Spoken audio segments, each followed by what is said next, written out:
muy importante, hermanos, que, esta clase es muy importante porque tiene que ser parte de nuestra vida. Aprendimos la semana pasada que la Biblia nos demanda o nos manda a orar. No es una opción para el cristiano orar. Es un mandato. Debemos ser gente de oración. Y aprendimos cómo los hombres de Dios del Antiguo Testamento, de una manera u otra, tenían ese estilo de vida de orar. Y nosotros en esta noche vamos a ver ahora en el Nuevo Testamento y vamos a ver cómo la iglesia se identificó con la oración. Lucas capítulo 11, del primer versículo en adelante, aquí va a haber una petición y vamos a leerla. Lucas capítulo 11, versículo 1. ¿Lo tienen, hermanos? ¿Todos? Ok. Acuérdense que es una clase, ojalá que haya traído su cuaderno y apuntar, o ahí en su tableta, como quiera, pero es importante que apuntemos, que tomemos nota. Tomando nota, hermanos, hay cosas que sí, hay gente que es buena para eso, de poder que se le peguen las cosas. Como yo no puedo estudiar sin escuchar algo o ver algo. No sé, estoy bien raro, ¿no? Pero yo estoy estudiando y tengo que estar viendo algo para haciendo doble cosas para poder estudiar. Y si está todo silencio no me concentro, necesito algo. Pero hay que tomar nota, ¿ok? Hay que tomar nota. Y tomando nota, usted regresa a su casa y puede repasar todo lo que aprendió y aún poner su propio punto de vista, ¿no?, en lo que Dios le vaya tratando en su vida.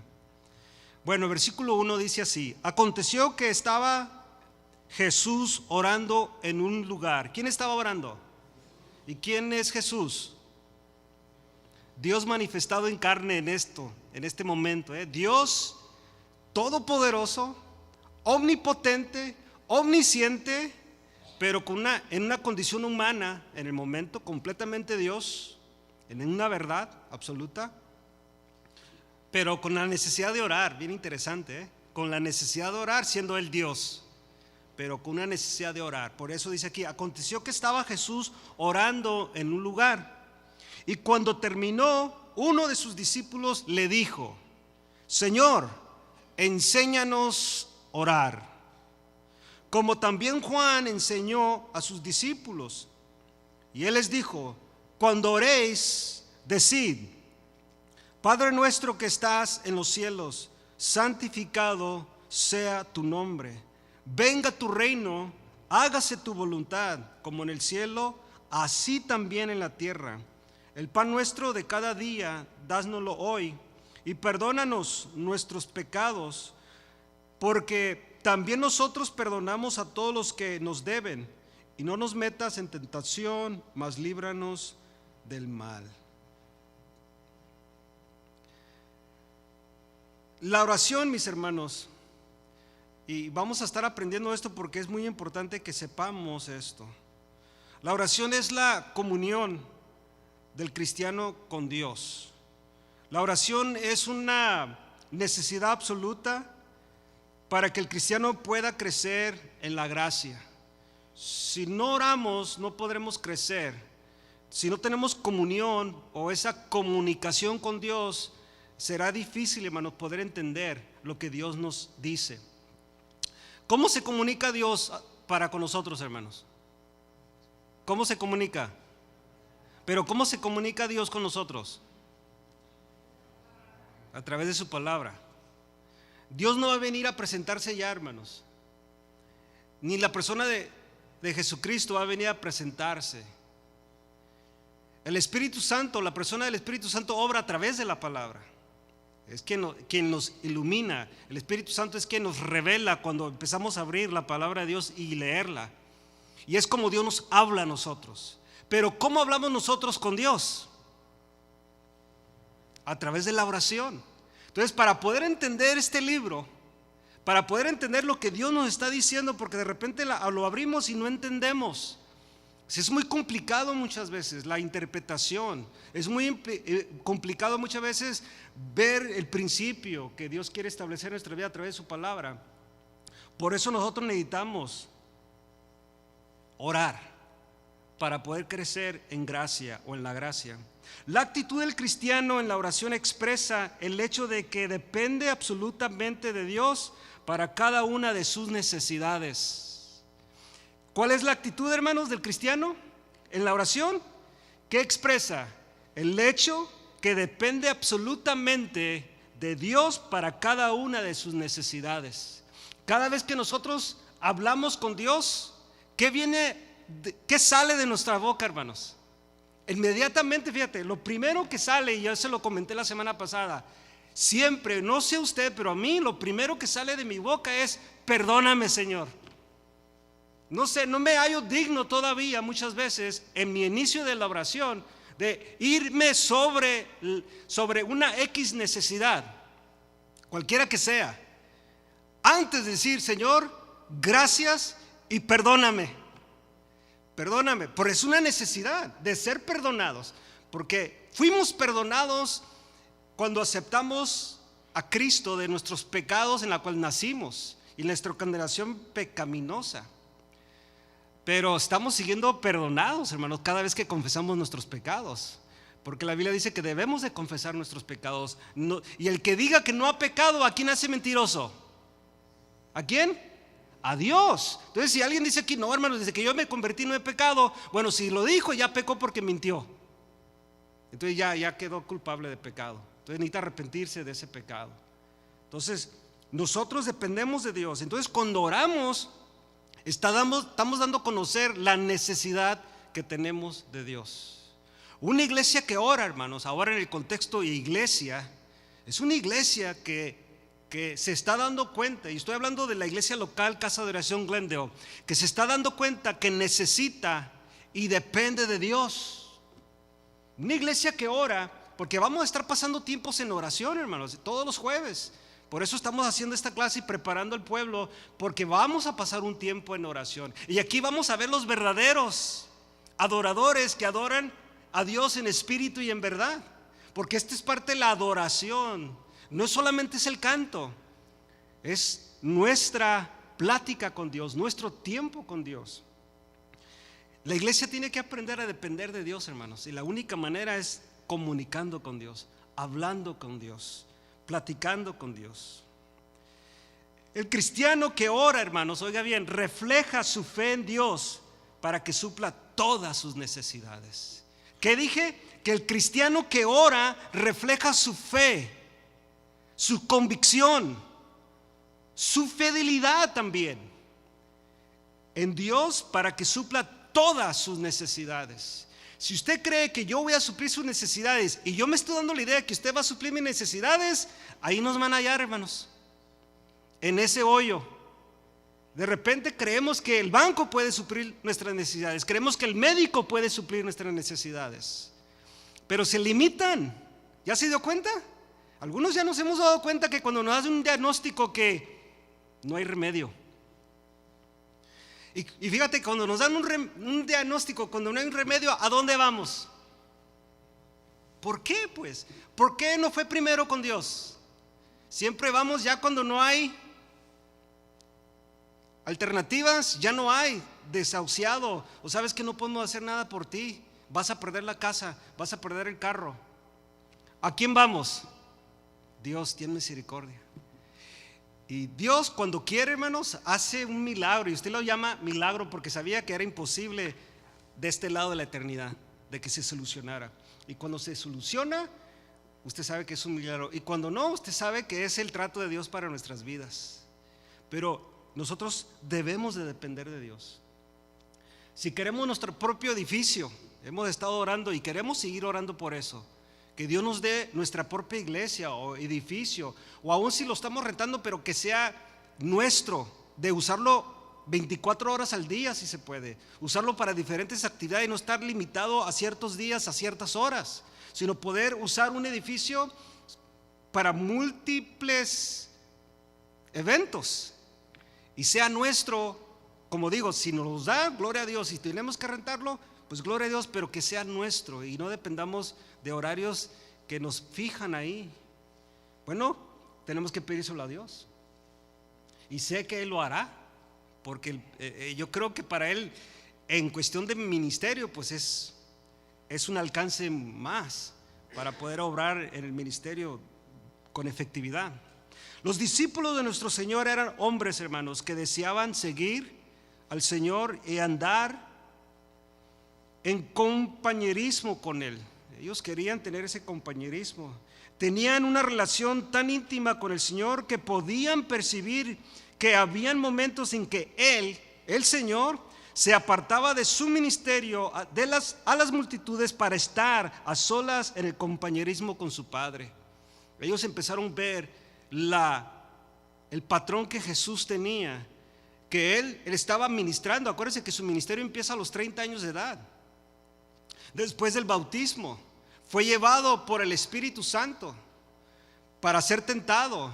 Regresa con gran poder y lo primero que empieza a hacer es predicar el evangelio.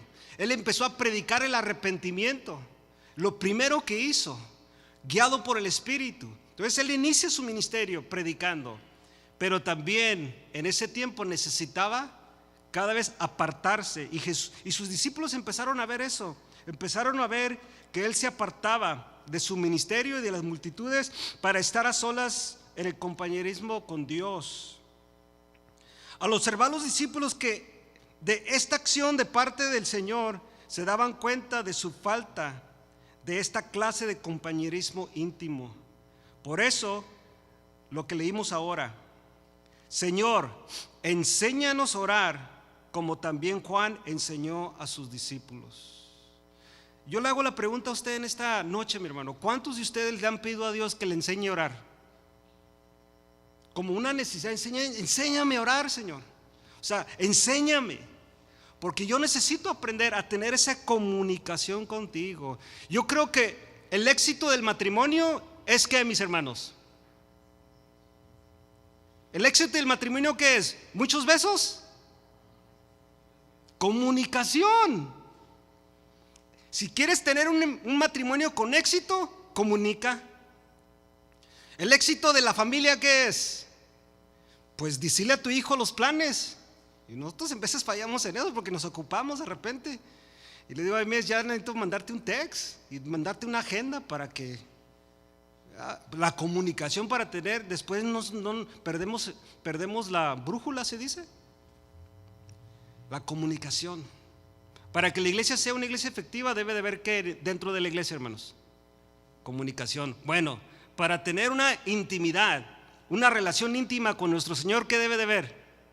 Comunicación. Y no nomás cuando todo va mal. O sea, la comunicación debe de estar abierta. ¿Cuánto, hermano? ¿Cuánto tiempo? Siempre, 24 horas, 7 días, 365 días del año. Siempre una línea abierta. Una línea abierta. Nosotros tenemos que tener esa actitud.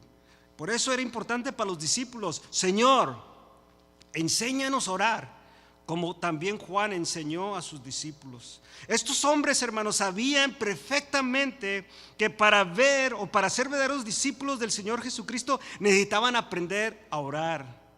Todo aquel que desea ser un verdadero discípulo del Señor debe ejercitar su responsabilidad de orar. ¿Quieres ser un verdadero discípulo? Tienes que orar. O dijo el otro: tenemos que orar. Tenemos que orar. Un verdadero discípulo, desde el inicio del ministerio de Jesús, dio a conocer que él dependía del Padre. Él lo dijo muchas veces: no vengo a hacer mi voluntad, sino la voluntad de mi Padre. Y él dependía de su Padre en absolutamente en todo. Por eso hacía un tiempo para orar. Se apartaba de la multitud, se apartaba de aún sus discípulos. De repente llamaba a sus de confianza, que era Juan, Jacobo y Pedro: vénganse, vamos a ir a orar. Y usted se recuerda ese episodio, ¿no? Que se les quedan dormidos. Pero vio la necesidad de orar. Ellos sabían, hermanos, ellos sabían que necesitarían ejercitar su responsabilidad de orar. La iglesia necesita ser una iglesia de oración. Ya tenemos el nombre. El asunto es que si le damos el honor, honramos lo que somos llamados casa de ¿qué? Casa de oración. Entonces, creo que cuando la gente viene aquí debe de haber un tiempo donde dicen, bueno, es una casa de oración, va a haber un tiempo de oración. Como las casas de alabanza, va a haber tiempo de alabanza. O casas de predicación, va a haber un tiempo de predicación. El enfoque es la oración. Hechos capítulo 2, vaya conmigo allí.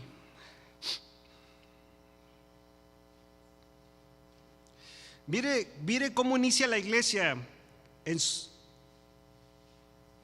O vamos a ver los inicios de la iglesia en su actitud hacia la oración.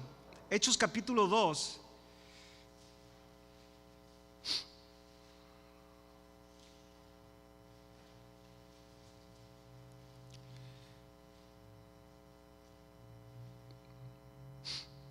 ¿Lo tienen, hermanos?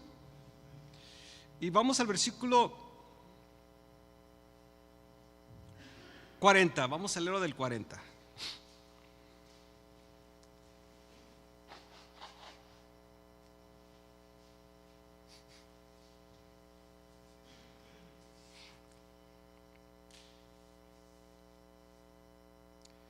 Dice el 40: y con otras muchas palabras testificaban y les exhortaban.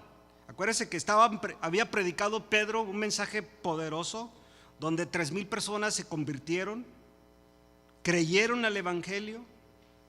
Pero este versículo dice: y con otras muchas palabras testificaban y les exhortaban, diciendo, esto es lo que decían: ser salvos de esta perversa generación. Se fija que el mensaje no era si quieren, eran sed salvos. Sed, la palabra sed es un imperativo, o sea, es una orden.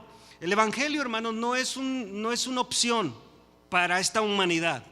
Y quiero que usted tenga eso muy claro cuando esté testificándole a alguien. No le digo, bueno, si quieres hoy puedes aceptar a Cristo. Si quieres hoy te puedes arrepentir de tus pecados. No, mis hermanos. Tienes que decirle, Dios te manda que te arrepientas. Dios dice, sed salvos. Tienes que salvarte de esta perversa generación. El único que te puede salvar es Cristo. Así era el mensaje, era concreto, era el punto. Tajante, era la palabra tajante. Sed salvos de esta perversa generación. Y luego dice el versículo 1: de este grupo que se convirtió al evangelio, que creyeron a la palabra. Así que los que recibieron su palabra fueron bautizados. Y se añadieron aquel día como 3,000 personas. ¿Qué sucedió, hermanos? ¿Recibieron qué? ¿Qué recibieron? La palabra. Así que los que recibieron su palabra, que era la palabra predicada por Pedro, estas personas creyeron el evangelio, se arrepintieron de sus pecados y en ese momento inmediatamente fueron bautizados. No había un proceso como muchas iglesias ahora, que hay una clase y que hay mucho, ¿no? Se bautizaban luego, no era vamos a esperar un tiempo allá. No sé, hay iglesias que tienen ese concepto, no vamos, o hay gente que lo tiene. Sí, ya me entregué a Cristo, ya acepté a Cristo, ya oré, ya me arrepentí de mis pecados, pero todavía no estoy listo para bautizarme. No entiendo yo eso. Todavía no me cruza, no sé cómo es ese mentalidad, porque dice que aquí los que recibieron su palabra inmediatamente fueron ¿qué?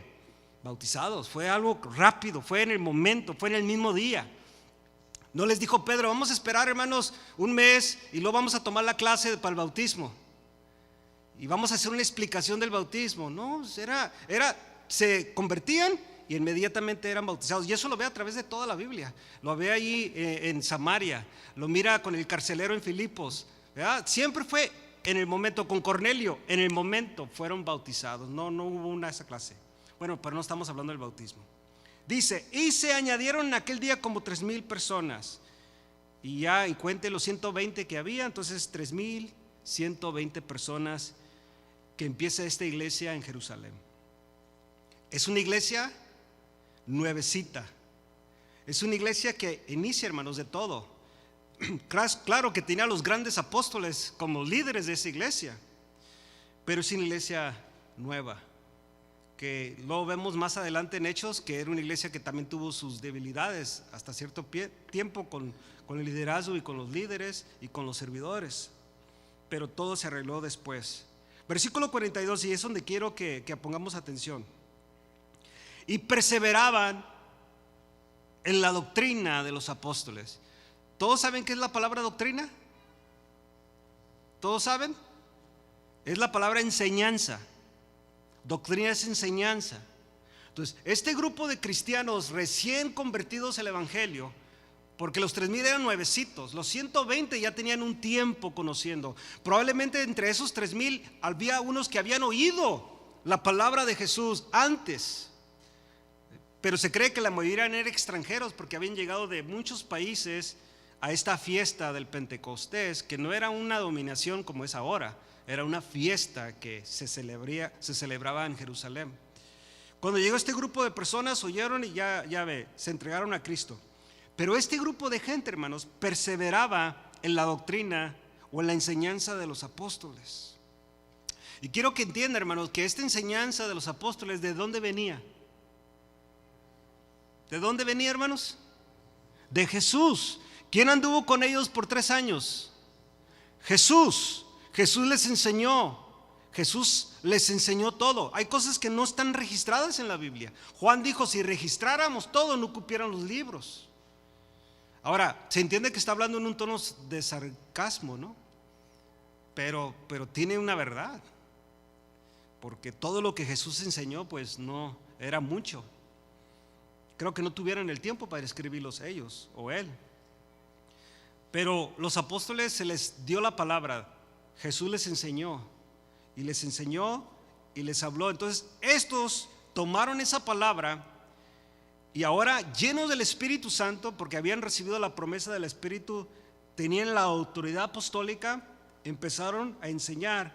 Y la iglesia, estos 3,120 y en este contexto de los 3,000, perseveraban en la doctrina de los apóstoles. Y fíjate, también en la comunión unos con otros. En la comunión unos con otros. Entonces había canonía, había fellowship, había amistad cristiana. O sea, tenían su tiempo de plática, no había grupos, no había ciertos rangos. Después se ve eso en la iglesia como seres humanos, pero en el momento tenían comunión unos con otros.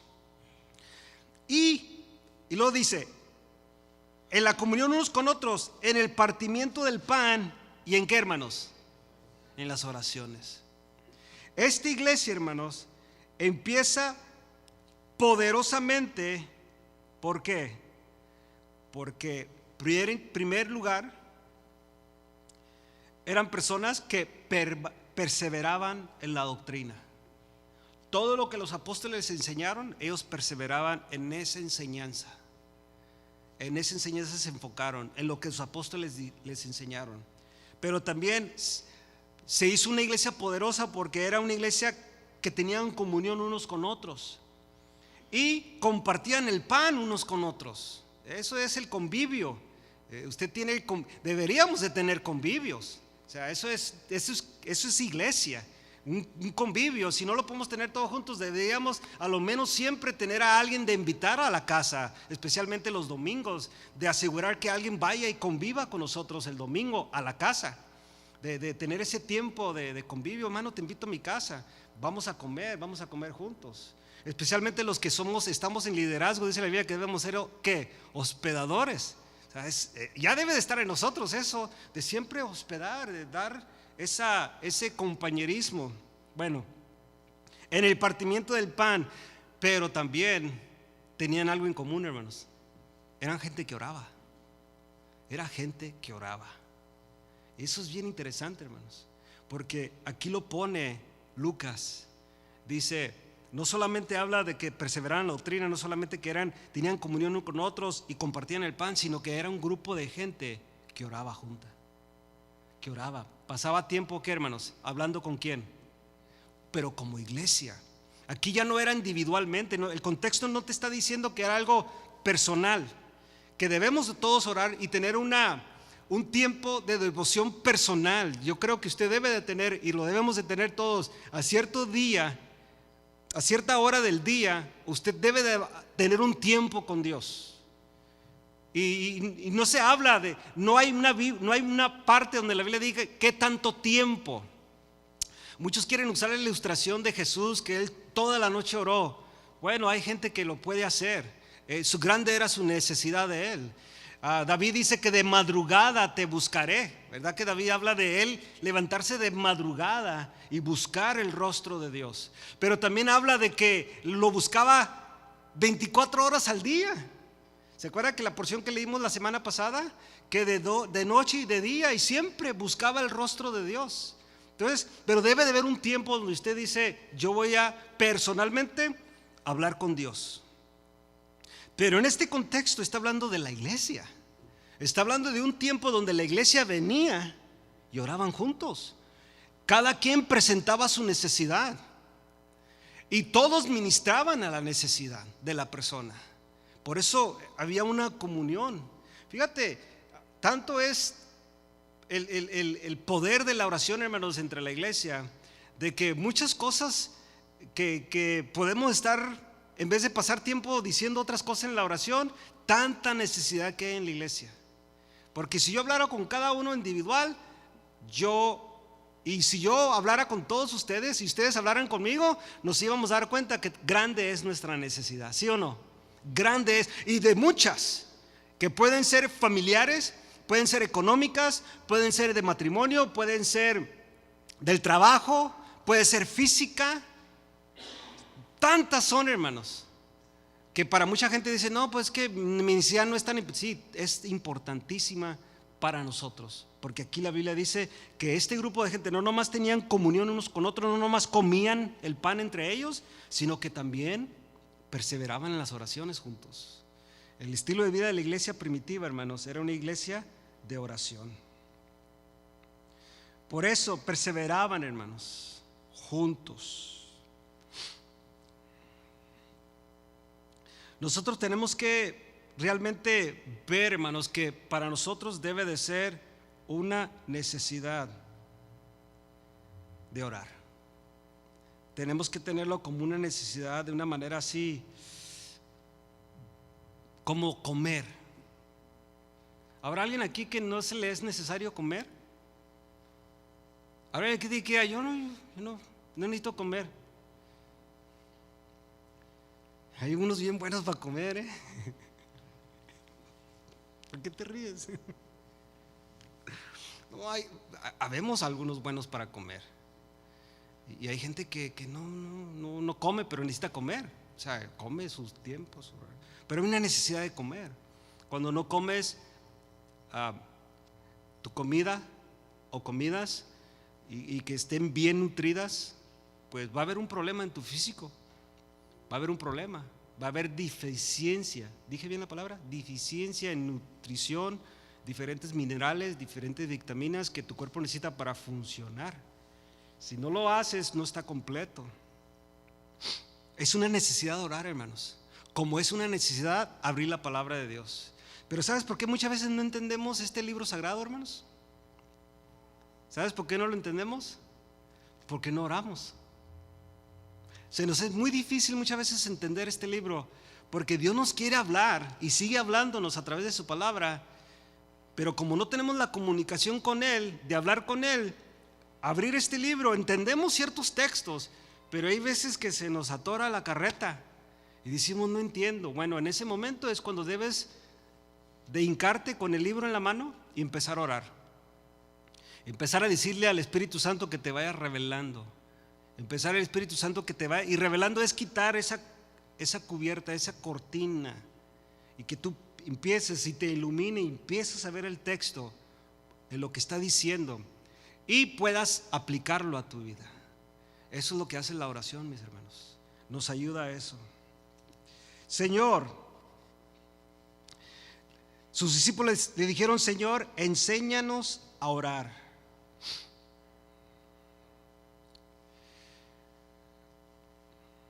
Nosotros, hermanos, tenemos que aprender esto. Vamos a ver otras escrituras, pero primero vamos a hacernos esta pregunta.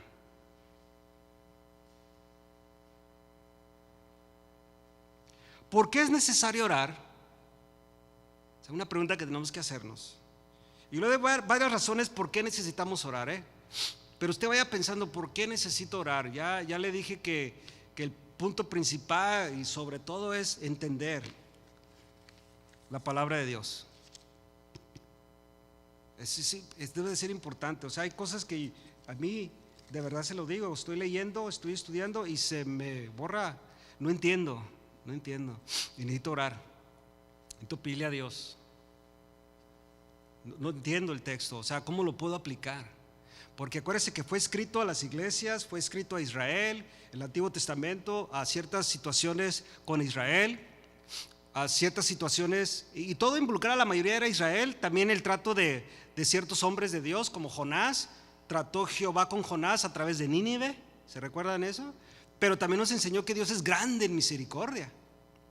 Entonces, perdonó a una ciudad gentil, pero trató con Jonás. Entonces, hay muchas cosas que leemos en la Biblia que no lo entendemos, pero a través de nuestra oración y relación con Dios, Dios nos empieza a hacer entender. Pero el asunto es cómo aplico esto a mi vida. Porque la aplicación es muy clara a Jonás, o la aplicación es muy clara a Israel, o la aplicación es muy clara a Timoteo. Cuando Pablo le dice a Timoteo, predica a tiempo y fuera de tiempo, no desmayes, tú darle, reprende, redarguye con toda paciencia. Entonces entendemos que se lo está diciendo a él, pero ¿cómo lo aplico en mi vida? Y muchas veces se nos atora, o sea, ¿tengo que hacer eso? Entonces ya Dios te empieza a hablar, sí. O sea, aplicas eso a la vida como pastor. Tienes la responsabilidad de predicar a tiempo y fuera de tiempo. Tienes la responsabilidad de forzarlos a entrar. Muchas veces es bien interesante cuando leemos esas porciones bíblicas. Por ejemplo, fórzalos a entrar. Y eso es cuando viene la exhortación, cuando viene la reprensión, redarguir a los hermanos. Como yo les decía hace un par de semanas, yo sé que para la mayoría yo soy su pastor, pero hay un por ciento que no soy su pastor. Entonces, cuando voy a decirles algo, usted tiene el derecho, porque no soy su pastor, y dice, hermano, no me diga nada porque usted no es mi pastor. Entonces, yo ya sé que tampoco usted es mi oveja. Entonces, no tengo, ¿qué? Derecho. Usted es oveja de otro carril. Bueno, quien sea esa persona, Entonces, al amor viene y le gusta y todo eso, pero en el momento que yo le voy a decir algo basado en la palabra de Dios y usted rechaza, yo ya me doy cuenta que es una persona que no es oveja de este redil. ¿Me explico?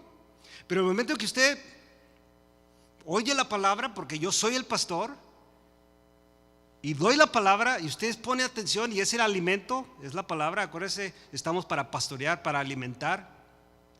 Usted oye, usted recibe la palabra y es alimentado. Y muchas veces esa palabra no va a ser una comida, un steak de 32 onzas como un porter steak. No va a ser así, pero va a ser una vacuna y una agujota así de grande. Y esa vacuna, ¿qué hacen las vacunas, mis hermanos? ¿Qué hacen? ¿Que no alivian? Es una vacuna para que sea un alivio, ¿qué?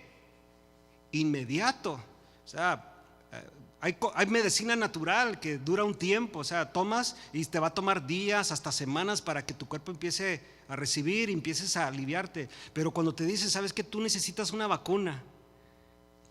Yo me acuerdo cuando dejé de tomar las pastillas para la tiroides, estaba bien mal, estaba todo hinchado ya. Me miraban y parecía que me acababa de despertar en las mañanas y ya era mediodía, ya era en la tarde. Hermano, te acabas de despertar, qué vergüenza. Dice, no, hermano, si no soy pastor dormilón, como dice la Biblia, ¿no? Pero ya estaba, porque tenía un problema. Entonces, cuando fui al médico que me mira, me dio el diagnóstico, estaba bien bajo. Lo primero que dijo, ¿sabes qué? Te vamos a tener que inyectar. Y como yo le tengo horror a las agujas, yo lloro, hermanos, literalmente yo lloro. Me enseñas una aguja, yo empiezo a llorar. Pues que necesitas 2 inyecciones. Ay, Señor Santo. De verdad, sí, no, es que tú ya necesitas empezar a tomar este medicamento inmediatamente. Entonces, pues tuve que hacerlo. ¿Por qué? Porque yo necesitaba eso ya. necesitaba ya. Entonces, la reprensión, hermanos, es algo que necesita el pueblo, pero ya. Entonces, cuando estoy para enseñar un mensaje como el de ahora es una clase, ¿no? Pero los domingos, que es más una predicación, una exhortación al pueblo, para mi vida y para la vida del pueblo, tengo que aprender cómo lo puedo aplicar. Y si esto es una comida que te sientas a la mesa y tienes tus utensilios y vas a empezar así poco a poco, o es completamente un plato a un lado y es una inyección. Porque de repente, cuando, por ejemplo, el domingo antepasado, cuando hablé de que debíamos de respetar al rey, hablando en el contexto de nuestro tiempo, ¿es a quién? Al presidente. Y había caras bien feas, hermanos. Había gente que estaba... Porque yo sé, hermanos, que entre nuestro pueblo hay gente que odia al presidente, pero nosotros debemos de amarlo, debemos de orar por él. Y la Biblia, como dijo Pedro, debemos de honrar al rey. Cuando él habla del rey de ese tiempo, está hablando de Nerón, hermanos. ¿Quién era Nerón? Peor que Hitler sale siendo un santo comparado a este Nerón, que usaba a los cristianos como antorchas en sus carreteras. Y Pedro dice que debemos de ¿qué? Honrarlo. Así les dijo a la iglesia: honren al rey, respeten las autoridades. Bueno, cuando estoy predicando, ya este mensaje no era tanto un steak, sino que era una aguja para que nosotros recapacitáramos. Bueno, allá, el auditorio, los hermanos, algunos estaban enojados y uno batalla, sufre. Como humano, batallas. Como estás predicando y estás enseñando y la gente te está haciendo caras, batallas. Y dices: ay, hermano, digo yo, ay, Señor, está peor de lo que pensé. Porque ahora sí hay un grupo que ya se enojó, ya no está recibiendo la palabra. Bueno, regresando a la pregunta, porque eso es lo que yo hago. Yo no lo entiendo y necesito orar a Dios y que Él me revele, que me enseñe. Pero en veces tengo que hacer un lado el mensaje, porque Dios me dice: ahora vas a hablar así y vas a decir esto de esta manera. Y yo tengo que obedecer. Bueno, ¿por qué es necesario orar? Número 1, es un gozo para el Padre, como se muestra en el versículo anterior. ¿Qué es? Enséñanos a orar. Ahora, quiero que leamos un versículo, hermanos, del Proverbios capítulo 15. Se me olvidó decirles ese versículo. Vamos a Proverbios capítulo 15.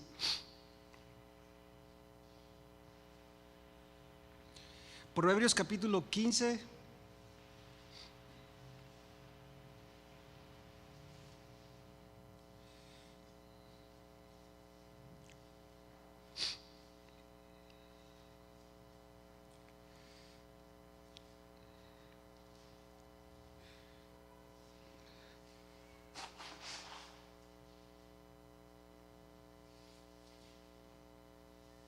¿Lo tienen?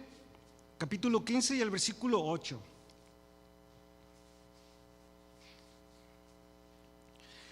El sacrificio de los impíos es abominación a Jehová, mas la oración de los rectos es, ¿qué, hermanos? Es su gozo. Ahora, entiéndase, rectos, justos, justificados. Usted ha sido justificado según Romanos 5:1. Usted y yo hemos sido justificados por la obra de Cristo en la cruz. Hemos sido declarados rectos, sin culpa delante de Dios, inocentes, libres de toda culpabilidad. Entonces, mas la oración de los rectos es su gozo. Entonces, en primer lugar, ¿por qué es necesario orar? Es el gozo de Jehová, porque Jehová se goza, porque es un gozo para Dios cuando nosotros oramos. Número 2, Dios manda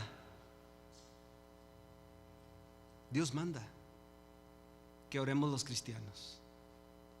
¿Por qué tengo que orar? Bueno, primero porque sé que Dios se goza, pero también porque Dios manda que ore. Hermanos, no es una opción. Así como manda en el contexto, vaya conmigo ahí Lucas capítulo 18, así como Dios manda que nosotros oremos individualmente como personas, Dios manda que la iglesia ore, hermanos.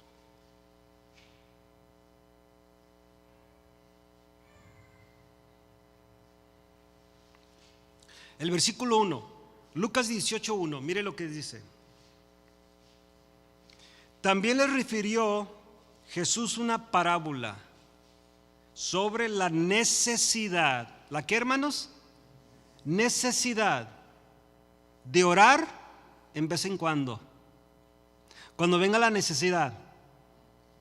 ¿Cuándo, hermanos? Always, siempre.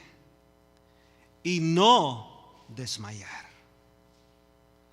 Quiero que vaya poniendo esto, hermano. O sea, y usted va a ver la parábola allí, que es muy interesante. Sería bueno explicarla, pero vamos a leerla para que miremos el contexto de esta parábola, de que nosotros siempre debemos de orar. Casa de oración, Glendale, debe de ser una iglesia, una casa que siempre ora, hermanos. No siempre cuando nos presentan una necesidad. No debe de ser nomás cuando hay necesidad. En ese contexto, creo yo que todos tenemos necesidad siempre. Unos tienen la valentía de poner su necesidad en una hoja y darla a conocer. Otros no la tienen, otros dicen, no, pues Dios conoce. El punto, hay gente que me dice, hermano, ore por esto. ¿Y qué es? No, hermano, Dios sabe. Ah, ok, está bien. Pues tampoco, si los hermanos no quieren decirme, yo tampoco. Está bien, hermano, voy a orar por usted en lo que Dios sabe. Está bien, no hay problema. Pero siempre debemos de orar. Y debe de ser una necesidad, hermanos. Por eso dice, sobre la necesidad de orar siempre, ¿y qué? Y no desmayar. No desmayar, no desanimarse, no desmayar. Diciendo, versículo 2, había en la ciudad o en una ciudad un juez, ni temía a Dios, ni respetaba a hombres. Bueno, ya conocemos varios así, ¿verdad? Que no temen a Dios ni respetan a los hombres. Había también en aquella ciudad una viuda, la cual venía a él diciendo, hazme justicia de mi adversario. Y él no quiso por algún tiempo. Pero después de esto dijo entre sí, aunque ni temo a Dios ni tengo respeto a hombre, sin embargo, porque esta viuda me es molesta, le haré justicia. No sea que viniendo de continuo me agote la paciencia. Y dijo el Señor, oíd lo que dijo el juez injusto. ¿Acaso Dios no hará justicia a sus escogidos? Pregunta. Contésteme, hermano. Y les dice a él lo mismo. ¿Acaso Dios no hará justicia a sus escogidos? Acuérdense que este hombre no temía a Dios ni temía a hombre. Y era injusto completamente. Malvado, pues, sin escrúpulos, sin principios. Pero decidió nomás para que ya se vaya, pues. ¿No le ha pasado a usted? Y lo vemos muchas veces, bueno, creo que ustedes están bien con sus niños, pero los vemos allá en las tiendas, hacen un berrinche. ¿No está bien la palabra, hermano? ¿No ofende a nadie?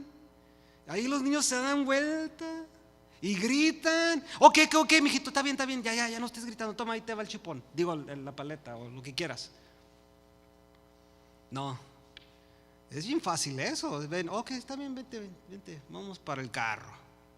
Y yo pues ya con mis hijos vamos al carro. Y uno no lo hizo así, pero si quería, y creo que una vez, y la manita bien apretada ya. Bien apretada, ya me duele, vente, mijito, vamos al carro. Nunca vuelvas a hacer ese berrinche. No. Y no, hay padres que toman ahí la paleta, toma el juguete y quiero el juguete y quiero. Mano, no le dé pena, que llore. ¿Quién manda? ¿De verdad? ¿O mandan los niños? Bueno, este hombre no tenía escrúpulos, no tenía nada, no le importaba ningún principio ni nada. Pero dice Jesús les dice, tocante a su padre: ¿acaso Dios no hará justicia a sus escogidos? ¿No hará justicia con nosotros, hermanos?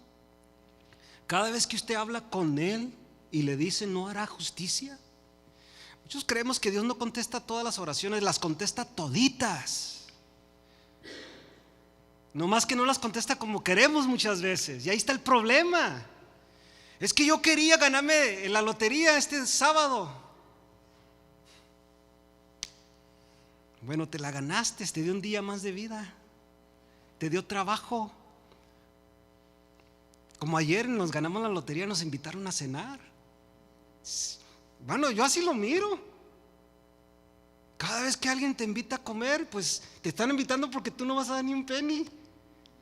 Es una bendición.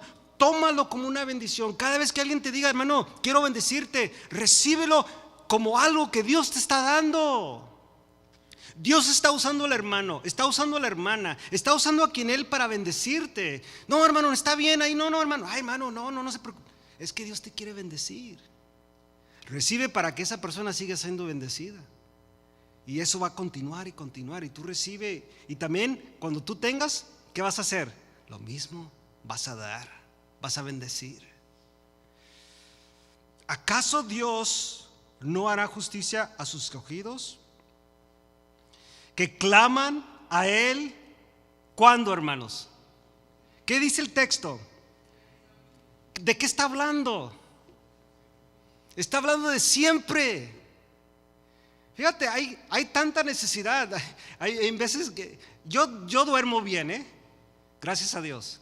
Pero hay veces que despierto y tardo para dormirme por ciertas X, ¿no? Mariluz se levanta bien temprano para atender a mi hijo para su trabajo. Y ahí estoy esperando en veces, porque ya desperté y últimamente estoy tardando un poco más para dormirme. Pero empiezo a hablar con el Señor allá acostado, no pasa nada. Bueno, dice, ay, hermano, se tiene que hincar y se tiene que poner ropa. Bueno, si usted quiere. Pero yo ahí estoy acostado y empiezo a hablar con el Señor, y le empiezo a dar gracias. Y luego lo que se me viene a mi mente de las necesidades inmediatas: Señor, bendice a mi hermano, bendice a mi hermana, acuérdate de mi hermano, Señor, esto y lo otro. Y de repente ya no me doy, de verdad se lo digo, en veces no me doy cuenta cuando me quedo dormido. Pero empiezo y vuelvo a despertar otra vez en la noche, quizás ya más temprano o más tarde ya en la noche, ¿no? Y otra vez lo primero, un himno de alabanza, adoración, y empezar a hablar con Dios. Cuando habla de que nosotros, hermanos, clamamos a Él día y noche, eso debe de estar en nuestro corazón. Usted conoce su necesidad. Cada quien conocemos una necesidad, porque hay varias, ¿no? Usted conoce la suya, pero hay de necesidad a necesidad, pero hay aquellas fuertes. Mi hijo, mi hija, que son muy acercadas, mi esposa, su esposo, familiares, sus padres, nuestros padres, de repente nuestros hijos, ¿no? Por ejemplo, yo siempre le pido a Dios discernimiento tocante a mi hijo y a mi hija, pero más a mi hijo porque está en casa. Señor, enséñame, quiero verlo, quiero ver su cara, enséñame, dame discernimiento. ¿Cuál es su problema? Quiero entender. No quiero llegar ahí con una espada y no, yo soy tu padre, no. La plática, la conversación, poder entender. A mi esposa también. A ustedes, Señor, ayúdame a mis hermanitos, unos cuantos rebeldes, unos cuantos amables, otros que luego lo ponen en una pader. Hay hermanitos que ponen la pader, ¿ya se dio cuenta? Hay algunos de ustedes que ahí está la pader.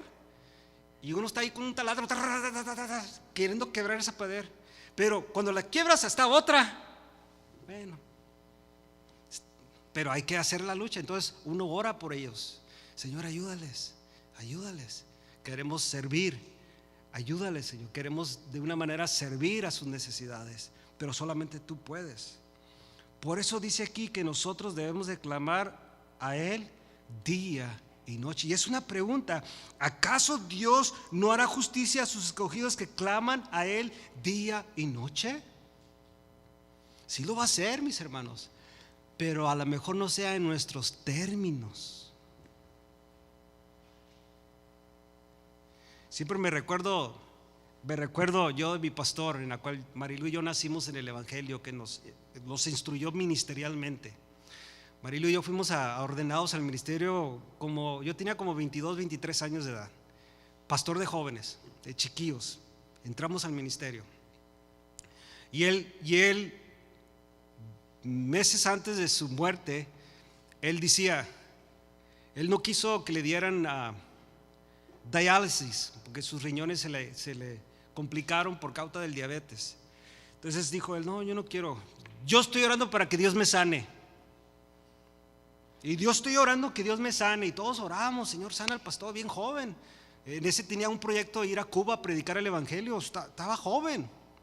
Entonces, buen pastor, muy, muy estricto, pero buen pastor, de gran ejemplo. Entonces oraba él, y orábamos: Señor, sánalo, sánalo. Y cuando muere, pues ahí fuimos a su velorio. Y me acuerdo yo que el predicador que predicó esa tarde o esa noche dijo: Dios obró en el hermano Elías Córdoba, el pastor Elías Córdoba.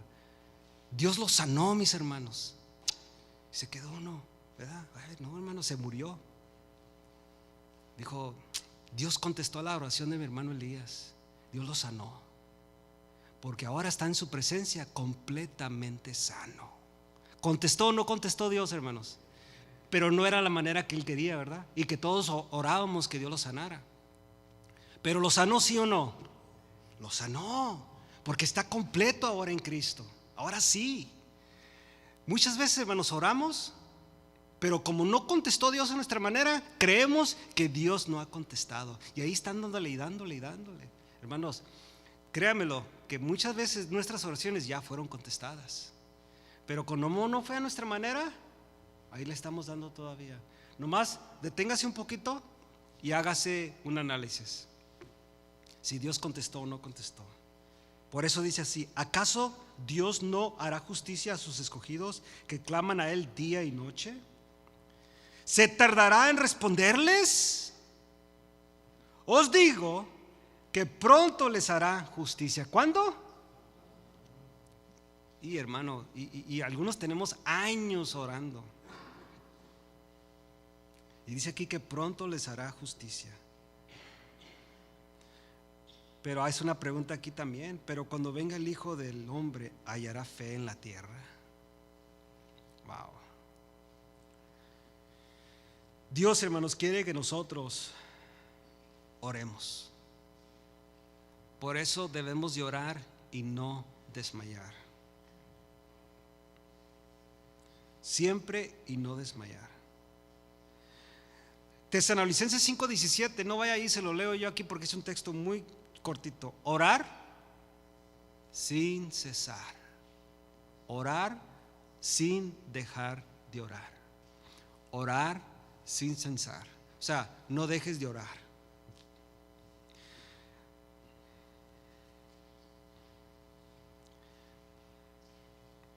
Vaya conmigo a Hebreos capítulo 4. Hebreos capítulo 4.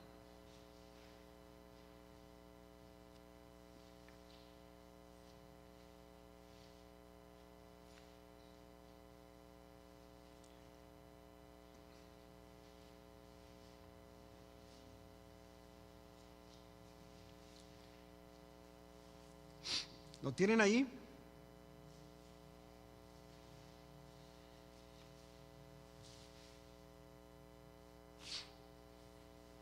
Mire lo que dice el versículo 14, vamos a leer este contexto. Está hablando de Jesús.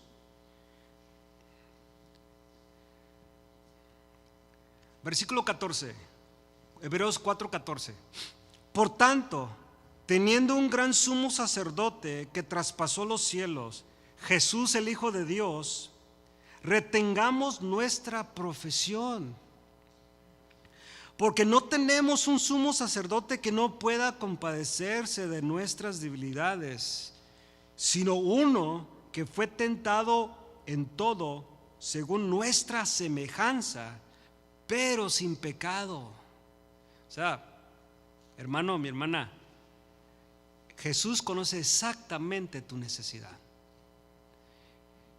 Y no la conoce solamente porque es omnisciente, porque todo lo sabe, omnipresente porque en todo lugar está, sino porque aquí dice el escritor a los Hebreos, sino uno que fue tentado en todo según nuestra semejanza, pero sin pecado. En otras palabras, Jesús también tuvo tristeza. ¿Sí o no? ¿Se acuerda cuando miró a Lázaro? ¿Qué hizo? Lloró. Tuvo compasión, miró a Israel como ovejas sin pastor y lloró, o sea, se compungió de corazón. Él también vio las necesidades varias veces, dio de comer porque no había. ¿Dónde sacamos comida? Y venían los expertos, no, con tantos denarios no puede, no estoy hablando de esos, vamos a darles de comer. Y operó en milagros. Imagínate comer un pescado que nunca fue pez. A ver, piensen. Comerte un pescado que nunca estuvo en el mar. Ya los tengo algunos así. Imagínate comerte un pan que nunca fue horneado. ¿Ese es un milagro, hermanos? Poderoso. O sea, te estás comiendo un pescado que nunca estuvo en el mar, pescado celestial, o un milagro así. Y luego un pan que nunca fue horneado. Yo no sé si cómo estaría cuando se los dio, pero me imagino que en el poder de Dios estaba todo muy calientito. Y cuando leo esas cosas digo, Señor, las lee de repente uno, pero piense un poco y diga, un pescado que nunca estuvo en el mar y un pan que nunca fue horneado. Y dice que sobraron varias canastas. Ese es un milagro.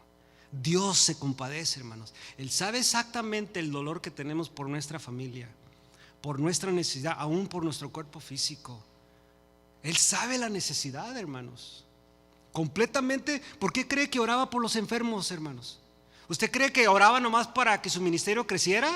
Como algunos por ahí que andan nomás para eso, que se quieren lucir, que se ponen un traje blanco y hacen campañas. Lo primero que Jesús les decía a los que sanaban, no le digan a nadie. Y estos que hacen, lo publican a medio mundo. Y él decía, no le digas a nadie lo que acabo de hacer. Tenía compasión. Sabía que la mayoría de gente que había sanado él, hermanos, nunca se convirtieron al evangelio. Nunca aceptaron a Jesús como Señor y Salvador. Recibieron sus milagros, recibieron su comida y nunca. ¿Pero qué? ¿Dejó de hacer eso? ¿Dejó de alimentarlos? Él les dio alimento, tuvo compasión, entendía a la humanidad, al punto de que dio su vida por ella en la cruz. O sea, la muerte de cruz, como lo aprendimos hace unos días. Porque no tenemos un sumo sacerdote que no pueda compadecerse de nosotros o de nuestras debilidades, sino uno que fue tentado en todo según nuestra semejanza, pero sin pecado. Y ahí va la clave. Versículo 16. Acerquémonos. ¿Qué hacemos, hermanos? Porque ya entendemos que este sumo sacerdote que es Jesús, el Hijo de Dios, se compadece de nosotros, sabe y conoce nuestras debilidades. Hermano, cuando usted sabe que está delante de Dios y Él sabe su debilidad, porque cada uno de ustedes conoce su debilidad o debilidades. Mire, fíjate que entre nosotros, yo decirte mi debilidad me va a causar pena. Seguro estoy que si tú me dices la tuya, te puede causar pena. ¿Sí o no? O sea, si se dieran cuenta cuál es mi debilidad, ¿se las digo? Ay. Pero hay personas que no. Pero fíjate, el Hijo de Dios sí se compadece. Fíjate, yo en consejería varias veces a diferentes personas, o cuando hablamos así, yo he aprendido, Marilu y yo, algo hemos aprendido en nuestra vida ministerial, y más clara hoy en este tiempo, que no hay nada nuevo bajo del sol. ¿Me explico? O sea, no hay nada nuevo. No hay nada nuevo. Hay personas, es que me da pena, hermano, decirle que yo soy homosexual. ¿Cómo? Y dijeron por ahí, la sangre de Cristo, ¿cómo que eres homosexual? No, hermano, no hay nada nuevo bajo el sol. Eso está clasificado en la obra de la carne, que es fornicación, que es la obra de la carne, que es toda inmoralidad sexual. Entonces, que alguien diga, hermano, yo tengo esa debilidad, hermano. Bueno, vamos a orar para que tú sometas eso al Espíritu. Y esa carnalidad, esa parte de tu carne que es tu debilidad, porque de otros puede ser la envidia, puede ser la altivez. ¿Se acuerdan que ahí está? Las enemistades, porque siempre vemos fornicación, adulterio, hechicerías, idolatría, pero pues hay gente envidiosa en la iglesia, ¿sí o no? Y esa es tu debilidad, o puede ser la mía. ¿Sí me explico? Dios se compadece de todo eso, mis hermanos. Yo no digo que soy Dios y Maril no somos, pero llegas el momento ministerialmente que no hay nada nuevo bajo del sol. Y cuando alguien viene y dice esto o dice otra cosa, uno nomás dice, no, hermano, pues vamos a orar. Pero, hermano, ¿qué? Tranquilo, hermano, no hay nada nuevo bajo el sol. David, el hombre conforme al corazón de Dios, adulteró y mató a un hombre. Pedro negó a Cristo, pero los aceptamos porque conocemos su historia y conocemos el resultado de su historia. Y como Dios los aprobó, o sea, no aprobó su pecado, pero Dios los aprobó a ellos, porque aprendieron a arrepentirse de sus pecados. Judas no, Judas nomás tuvo remordimiento, se dice, pero fue y se ahorcó. Pareciese que se arrepintió, pero no era arrepentimiento. En cambio, Pedro dice que oró amargamente y se arrepintió. David, pues lee sus salmos. Salmo 51 te lo dice con claridad: ten piedad de mí, oh Dios. Y solamente contra ti, y solamente contra ti. Y casi repetía eso: he pecado. Te pido que no me quites tu Santo Espíritu.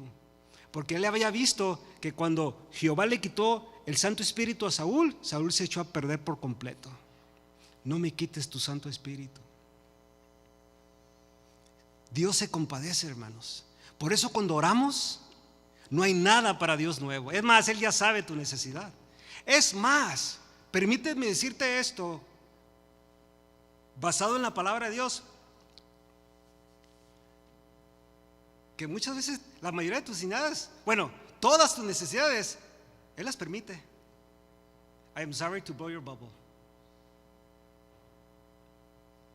¿Sabías eso? Dios las permite. Y hay muchas por qué. Ahí tenemos que orar y pedirle a Dios, Señor, ¿por qué? Pero Dios permite todo porque todo está bajo su soberanía, bajo su poder. Cuando Jehová permite a Satanás tentar la vida de Job y empieza simplemente con su familia, con su economía, con todas sus riquezas, lo pone en la ruina, le quita a todos sus hijos. ¿Quién lo permitió? Y luego que después, ¿qué hace? No, pues claro, nomás le quitaste, pero ahora trata con su vida. Ok, está bien, enférmalo. ¿Quién permitió?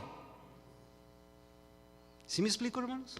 Muchos dicen, no, voy a ir ahí con el diablo a hacer la guerra, romperle la nariz al diablo, recuperar lo que el diablo me quitó. Hermanos, por favor, excuse me. Primero vamos a Dios, porque acuérdate, Él lo permite todo. Tienes que tratar primeramente con el Señor. Háblame, enséñame.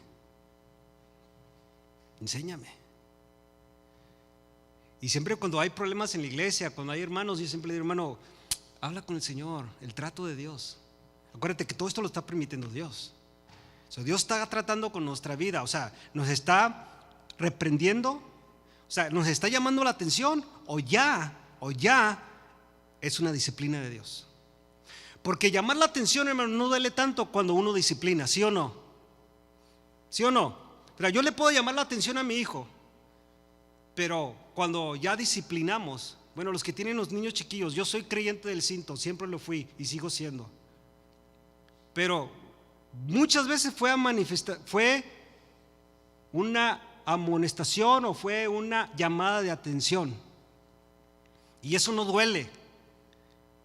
Pero cuando ya no hay llamada de atención, ¿qué hay? Bueno, en mi contexto era, y le hacía así, lo doblaba y ¡paz! Y ya no me iba a retractar, hermanos. Como dicen, si sacas la pistola tienes que disparar. Disciplina. Dios muchas veces así nos habla, hermanos. Versículo 16, se me acabó el tiempo, pero ahí vamos. Es que ahí dicen las 8. Acerquémonos pues confiadamente al trono de gracia para alcanzar, ¿qué, hermanos? Misericordia y hallar gracia para oportuno socorro. A ver, hermanos, se me fue el tiempo y discúlpenme, pero me emocioné.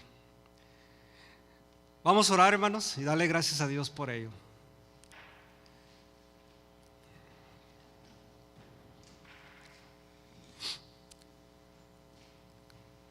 Quiero que usted, hermano, queremos nosotros, usted y yo, realmente poner esto en práctica, nuestras oraciones. Ahorita vamos a orar para despedirnos, vamos a orar por la gran palabra, pero quiero que llevemos en oración, hermanos, a mi nieto.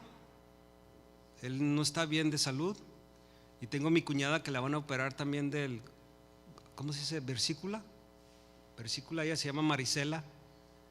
Y también vamos a orar por Elda y Jorge. Ellos hace unos días o semanas tuvieron un accidente y hay un problema ahí de abogados y todo eso, y vamos a pedir que Dios le dé la paz y la tranquilidad a ellos, ¿ok, hermanos? Y pedirle a Dios que Él obre poderosamente, y también que Dios nos conceda un templo, amén. Vamos a orar. Padre, te damos gracias, Señor, en esta noche, en tu presencia. Tú has sido bueno para con nosotros, mi Dios. Y yo en esta hora te ruego, Señor, que tú obres poderosamente. Tú conoces la necesidad que tenemos como iglesia, mi Dios. Necesitamos, Señor, un templo que sea nuestro, que podamos usar siempre. Y yo te ruego que tú, Señor, contestes a esa necesidad. Queremos ser como esta viuda, Señor, rogar y rogar, y sé que tú lo harás, mi Dios. Sé que lo harás a tu tiempo, conforme a tu plan perfecto para esta casa de oración, Glendale.